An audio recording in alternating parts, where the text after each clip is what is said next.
क्या आपका उद्धार कंफर्म है? दोस्तों, मैं डैनियल राज आप सभी का इस वीडियो को देखने के लिए बहुत बहुत स्वागत करता हूं। दोस्तों, परमेश्वर की ओर से, परमेश्वर की आत्मा की अगुवाई से यह वीडियो मैं इस वक्त बना रहा हूं। इस वीडियो में आपके जीवन से संबंधित कुछ बातें रखी जाएंगी। आप जानते हैं, एक बहुत बड़े आशा के साथ, एक बड़े होप के साथ आप अपना मसीह जीवन देश व विदेश में आप जी रहे हैं। और वो होप और वो आशा ये है कि जिस दिन आप इस दुनिया से रुखसत होंगे, यानी आपकी आत्मा जब आपके शरीर को छोड़कर जा चुकी होगी, एक निश्चिंतता के साथ, कंफर्मेशन के साथ आप जो खुद से अभी एक सांत्वना देकर मसीह जीवन जी रहे हैं 10 साल, 20 साल, 40 साल से या कुछ महीनों से, और आप ये कह रहे हैं कि मैं अपना अनंत काल का जीवन यानी कि सैल्वेशन पाकर अपने परमेश्वर पिता के साथ बिताऊंगा। मैं चाहता हूं सबसे पहले आप खुद से ये 11 सवाल पूछें। क्या आप इस 11 सवाल के लिए तैयार हैं? दोस्तों, पहला सवाल यह है, क्या आप अभी भी झूठ बोलते हैं? अगर आप अभी भी झूठ बोलते हैं और आप इस आशा के साथ अपना जीवन जी रहे हैं, झूठ बोलते हुए कि मेरा तो उद्धार हो चुका है और मैं कंफर्म हूं कि मैं अपना अनंत काल का जीवन पिता के साथ बिताऊंगा, तो मेरे दोस्त, मेरे भाई, मेरी बहन, girls and boys, ladies and gentleman, मुझे आपको यह बताने दीजिए कि आप एक धोखे का जीवन जी रहे हैं। क्योंकि जो झूठ का जीवन जी रहा है वो कभी भी परमेश्वर का बेटा, बेटी, दास, दासी नहीं बन पाएगा। दूसरे शब्दों में, वो अपना उद्धार खो चुका होगा। आप जब इस वीडियो को देख रहे हैं, और यह पहला ही सवाल, क्योंकि झूठ बोलना, आप जब अविश्वासी थे ना, यह आपका स्वभाव था। बात बात पर झूठ बोलना, हर बात पे झूठ बोलना, और झूठ के सहारे आपने न जाने कितने सारे अपने काम करवा लिए या कर लिए। लेकिन मसीह बनने के बाद आप ये झूठ का सहारा नहीं ले सकते। झूठ झूठ होता है, वो चाहे छोटा हो या बड़ा। मैं आपसे सबसे पहले यह कहना चाहता हूं, अगर आप अपने उद्धार को कंफर्म करना चाहते हैं, झूठ की बातों से बाहर निकलिए और झूठ बोलना बंद करिए। जानते हो यीशु ने क्या कहा? उन्होंने कहा, तुम्हारी बात हां की हां और ना की ना हो, क्योंकि जो इससे ज्यादा होता है ना, वो पाप होता है। दोस्तों, सवाल नंबर 2 आपके बीच में रखने जा रहा हूं। Are you ready for this? सवाल नंबर 2, क्या आप अभी भी गालियां देते हैं? जी हां, मैं जानता हूं कि बहुत सारे मसीह भाई बहन, पूरे विश्व की बात कर रहा हूं, गालियां आपके मुंह से निकल पड़ती है।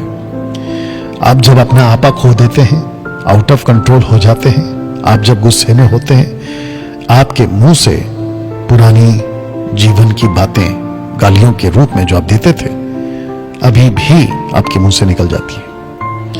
और दूसरी तरफ आप कह रहे हैं कि मेरा उद्धार कंफर्म है। यह सवाल नंबर 2 आपको खुद से पूछना है। अगर आप एक मसीह होकर, मसीह बहन, मसीह भाई, मसीह सेवक, प्रभु का दास, पास्टर, बाइबल टीचर, अगर आपके मुंह से गालियां निकल रही हैं, आप अपना उद्धार खो चुके हैं मेरे दोस्त। दोस्तों, सवाल नंबर 3 रखने जा रहा हूं। Are you ready for this? सवाल नंबर 3 जो आपको खुद से पूछना है, क्या आप अभी भी नशा करते हैं? नशा से मेरा मतलब है, कुछ लोग कहते हैं कि कभी कभी वाइन पी सकते हैं। डॉक्टर ने कहा है कि किडनी में पत्थर है तो बियर पी सकते हैं। मैं कभी कभी सिगरेट पी लेता हूं। बहुत ज्यादा टेंशन होता है तो मैं कभी कभी गुटखा, तंबाकू का सेवन कर लेता हूं। मेरे दोस्त, अगर आप अभी भी ये चीज का सेवन यानी कि नशे के आदी हैं, आप फिर भूल जाइए कि आपका उद्धार हो चुका है। आपका उद्धार नहीं हुआ है मेरे दोस्त। दूसरे शब्दों में, आप अपना उद्धार खो चुके हैं इन वजहों से, क्योंकि परमेश्वर ने आपको जो मुक्ति दी है ना पापों से, सैल्वेशन, उद्धार, मोक्ष, वो इसी बेस पे दी है कि आप उसके पद चिन्ह पर चलोगे, उसके तरीके से चलोगे। अगर आप उसके तरीके से नहीं चल रहे हो तो आप अपना उद्धार खो चुके हो। दोस्तों, आपके बीच सवाल नंबर 4 रखने जा रहा हूं। Are you ready for this? सवाल नंबर 4, क्या आप अभी भी पॉर्न वीडियोस देखते हैं? Young girls and young boys, और वो सभी शादीशुदा पुरुष और स्त्री, और वो सभी सेवक जो परमेश्वर की सेविकाई करते हैं। अगर आपके हाथ ये वीडियो अभी मेरी लग चुकी है और आप अभी देख रहे हैं, मैं आपको बड़े कड़क शब्दों में, कठोर शब्दों में, बड़ी सख्ती के साथ आपको ये वार्न करना चाहता हूं। अगर आप पॉर्न वीडियोस देख रहे हैं, आप अपना अनंत काल का जीवन नरक में बिताओगे, क्योंकि चलचित्र के द्वारा, यानी कि किसी वीडियो के माध्यम से किसी दूसरे बहन या पुरुष के शरीर को देखना गुनाह है, पाप है। और इसकी आदत या लत आपको अविश्वासी जीवन में लग चुकी थी। आपने उसी शर्त पे कहा था, प्रभु मैं अब से पाप से तौबा करता हूं और आपको अपना उद्धारकर्ता स्वीकार करता हूं। और आपने प्रभु से कहा था कि मैं इन सब बातों से अलग रहूंगा, दूर रहूंगा। लेकिन अब क्या हो गया? ये आदत पॉर्न वीडियोस की और उसको देखने की लत आपके अंदर वापस कैसे आ गई? और मैं जानता हूं कि अभी जब आप ये वीडियो देख रहे हैं, 2 घंटा पहले या फिर कुछ 2 दिन पहले या पिछली रात, आपने अपने मोबाइल पर, आपके टैब पर या लैपटॉप पर आपने ऐसी कोई पॉर्न वीडियोस देखी है और आपके शरीर को संतुष्ट देने के लिए या संतुष्ट रखने के लिए आपने ऐसी कोई शरीर के साथ हरकत की है, या तो आप अपना उद्धार खो चुके हैं। जिसको कहते हैं हस्त मैथुन, अपने हाथों से अपने शरीर को सुकून देना गलत तरीके से, सेक्स के रूप में, आप अपना उद्धार खो चुके हैं। मैं आप सभी को कहना चाहता हूं, आप अभी के अभी इन बातों से तौबा करिए। प्रभु के पास में आइए, घुटने पर आइए, प्रभु से माफी मांगिए और प्रभु से वादा करिए कि प्रभु मैं किसी भी तरीके से किसी दूसरे पुरुष और स्त्री, लड़की या लड़के का शरीर चलचित्र के द्वारा, यानी कि पॉर्न वीडियोस के द्वारा नहीं देखूंगा, या अपने शरीर के साथ ऐसा किसी प्रकार का कोई हरकत नहीं करूंगा जो मेरे शरीर को तो सुकून देता है लेकिन परमेश्वर तुझे नाराज कर जाता है, क्या तुझे दुखी कर जाता है। दोस्तों, सवाल नंबर 5 आपके बीच में रखने जा रहा हूं। Are you ready for this? क्या आप अभी भी अपना पैसा ब्याज पर देते हैं?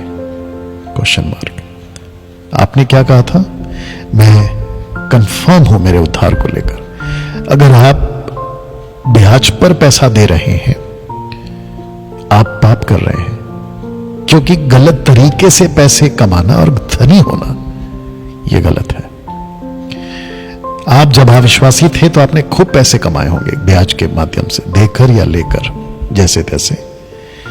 लेकिन अब आप मसीह बन चुके, आपका उद्धार हो चुका है, अब आपको यह शोभा नहीं देता। जक्कई कहता है कि अगर मैंने किसी का 1 लिया था तो मैं 4 लौटा दूंगा। जानते हो क्यों? क्योंकि वो समझ चुका था कि पैसा, गलत तरीके से कमाया हुआ पैसा परमेश्वर को या परमेश्वर की नजर में सही नहीं है।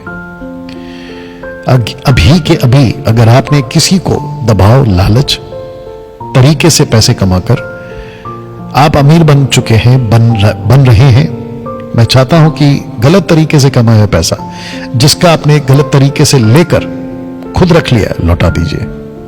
परमेश्वर आपको अनंत काल के जीवन में पैसे के रूप में बहुत आशीष देगा। सवाल नंबर 6 आपके बीच में रखने जा रहा हूं। Are you ready for this? क्या आप अभी भी, आपका स्वभाव झगड़ालू है? क्या आप अभी भी आपका स्वभाव झगड़ालू है? दूसरे शब्दों में, आप मसीह बन चुके हैं, आप जब सड़कों पे निकलते हैं तो क्या आप झगड़ालू हैं? आप जब शॉपिंग करते हैं तो क्या आप झगड़ालू हैं? आप जब चर्च में होते हैं क्या आपस में झगड़ते हैं?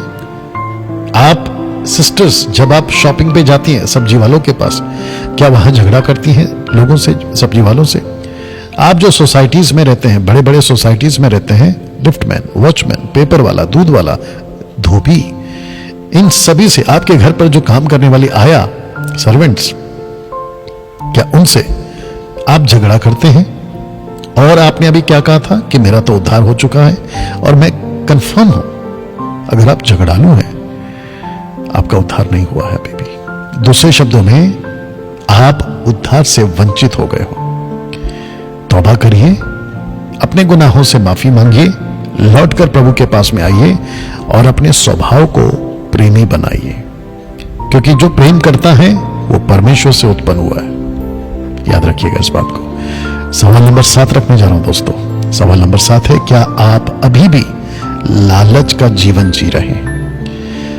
पैसे का लालच, किसी के घर का लालच, किसी की जमीन का लालच, किसी के शरीर का लालच, लड़का लड़की का लालच, लड़की लड़का का लालच, पुरुष स्त्री का, स्त्री पुरुष का, आप किसी के प्रॉपर्टी का लालच, यहां तक कि आपस में भाई भाई का प्रॉपर्टी का लालच, कलीसिया में लालच, बाहर लालच, नौकरी का लालच, किसी को धोखा देकर किसी की पैसे को ले लेने का लालच।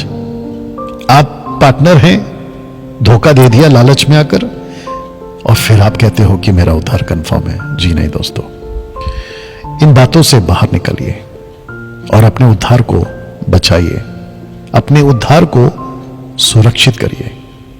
सवाल नंबर 8 आपके बीच में रखने जा रहा हूं। सवाल नंबर 8 यह है दोस्तों, क्या आप अभी भी शादी के पहले जो शारीरिक संबंध रखते थे, क्या आप अभी भी रखते हैं?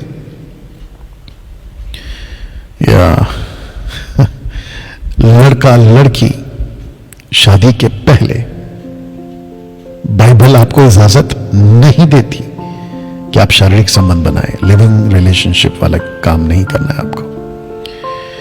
आप कौन से स्टेट्स, कौन से कंट्री और वहां के क्या लॉ एंड ऑर्डर्स हैं, वहां की क्या कॉन्स्टिट्यूशन है, इससे कोई फर्क नहीं पड़ता।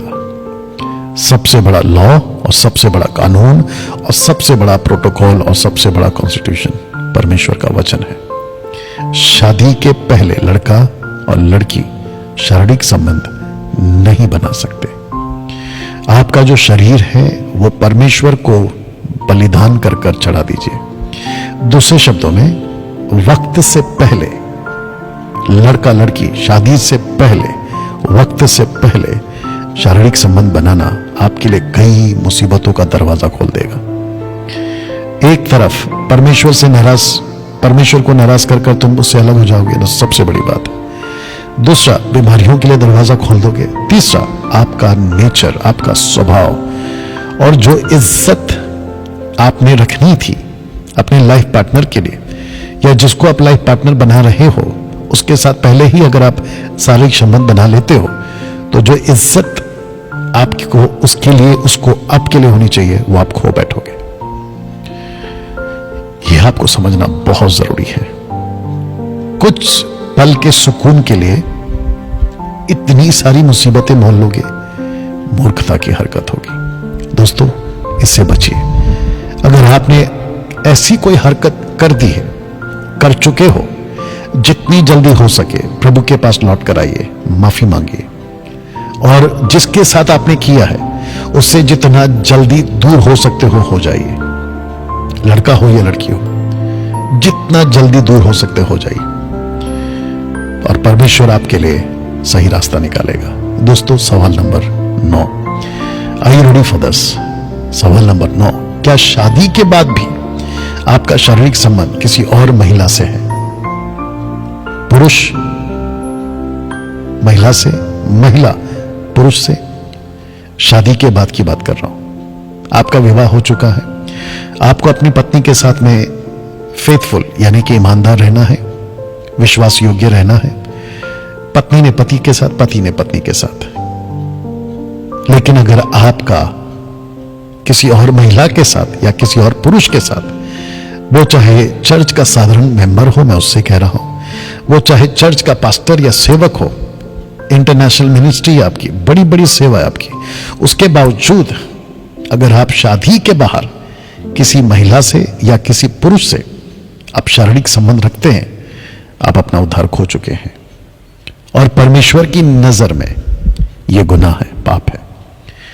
तो अभी मैं किसी से अगर बात कर रहा हूं और आप अभी उस पाप में लिप्त हैं, 8वां सवाल जो पूछा था ना, अगर आप इसमें लिप्त है, जवानों, अगर आप इसमें लिप्त है और अभी जो शादीशुदा आप इसमें लिप्त है, परमेश्वर के पास में माफी मांगिए, लौट कर आइए, नहीं तो आप अपना अनंत काल का जीवन, जिसको कहते हैं सैल्वेशन, उद्धार, आप खो चुके हैं या खो बैठोगे। दोस्तों, सवाल नंबर 10 रखने जा रहा हूं। क्या आप अभी भी मूर्ति पूजा करते हैं? मूर्ति पूजा परमेश्वर की नजर में बहुत बड़ा पाप है। परमेश्वर बिल्कुल बर्दाश्त नहीं करता इसको। जानते क्यों? क्योंकि परमेश्वर ने अपनी प्रतिमा, अपनी महिमा या खुद की पहचान पत्थर, लकड़ी, जीव जंतु, आकाश की चीजें, पृथ्वी की चीजें उसको नहीं दी। यहां तक कि स्वर्गदूत भी परमेश्वर अपनी महिमा किसी को नहीं देता। लेकिन जब आप सत्य को जानकर, प्रभु को जानकर, अगर आप अभी भी मूर्ति पूजा कर रहे, यानी कि किसी प्रतिमा को रख रही, वो चाहे क्रूस ही क्यों ना हो, क्रॉस, यीशु की तस्वीर ही क्यों ना हो, अगर आप उसको रख रहे और उसकी आराधना कर रहे, मोमबत्ती, अगरबत्ती या किसी प्रकार का फूलों की माला अर्पण कर रहे हैं, उसके सामने झुक रहे, उसको दंडवत कर रहे, यहां तक कि पास्टर का पैर छू रहे हैं। देखिए, माता पिता का पैर छूना आदर के रूप में, वो बात सही है, गलत नहीं है, वो सही है, कर सकते हैं। आदर अलग है, आराधना अलग है। रिस्पेक्ट एंड वर्शिप में फर्क है। अगर कोई सेवक होकर, पास्टर होकर अगर कहता है कि मेरे पैर छुओ, या उसको इजाजत देता है, तो यह मूर्ति पूजा है। आप मूर्ति पूजा कर रहे हो और वो मूर्ति पूजा करवा रहा है, दोनों भी गलत है। क्योंकि प्रकाशित वाक्य 19:10 में जब यूहन्ना ने स्वर्गदूत को पैर छुए, तो स्वर्गदूत ने उसको साफ शब्दों में डांटा या रोका, कहा नहीं करना, मैं भी तेरी तरह हूं। अगर किसी के पैर छूना है तो सिर्फ और सिर्फ, किसी को दंडवत करना है तो सिर्फ और सिर्फ परमेश्वर को। आपके ऑफिस में, आपके स्कूल कॉलेजेस में, आपके रिलेटिव्स में, आपके पड़ोसियों में, आपके रिश्तेदारों में आप अर्पण की हुई चीजों को अगर खाते हैं तो वो मूर्ति पूजा के बराबर है और परमेश्वर को ये बिल्कुल पसंद नहीं है। फिर कैसे आप कह सकते हैं कि मेरा उद्धार कंफर्म है? दोस्तों, सवाल नंबर 11 और ये आखिरी है। Are you ready for this? क्या आपके जीवन से परमेश्वर की इच्छा पूरी हो रही है? यह प्रश्न आपको खुद से पूछना है। क्या मैं अपने शहर, अपने घर, अपनी कलीसिया, अपने जीवन से, अपने कार्यालय में, अपने आसपास के क्षेत्र में, अपने दोस्तों में, रिश्तेदारों में, क्या मैं परमेश्वर की इच्छा पूरा कर रहा हूं या कर रही हूं? क्या मैं परमेश्वर का काम कर रहा हूं या कर रही हूं? जिस मकसद के साथ परमेश्वर ने मुझे चुना है, क्या मैं उसको कर रहा हूं या कर रही हूं? अगर ये परमेश्वर की इच्छा आपके जीवन से पूरी नहीं हो रही है, दूसरे शब्दों में परमेश्वर जो चाहता है वो आप नहीं कर रहे हो, आप अपना उद्धार खो बैठे हो। दोस्तों, एक एक करके मैं फिर से पीछे जा रहा हूं और आपसे फिर पूछूंगा जो पहला सवाल आपसे मैंने पूछा था, ये वाला, क्या आपका उद्धार कंफर्म है? Question mark. 11 सवाल आपको खुद से पूछने हैं। पहला सवाल, दूसरा सवाल, तीसरा सवाल, चौथा सवाल, पांचवा सवाल, छठवां सवाल, सातवां सवाल, आठवां सवाल, नौवां सवाल, 10वां सवाल और ये 11वां सवाल।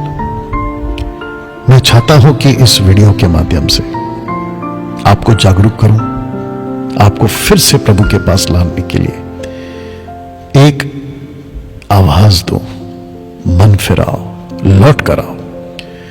और मैं उन सभी को सैल्यूट करता हूं जो इन 11 में से कहीं पे भी टोटल 11 पॉइंट में या 11 सवालों में अपने आप को नहीं पाते हैं, यानी कि इन 11 सवालों में आप नहीं आते हैं, मैं आपको सैल्यूट करता हूं।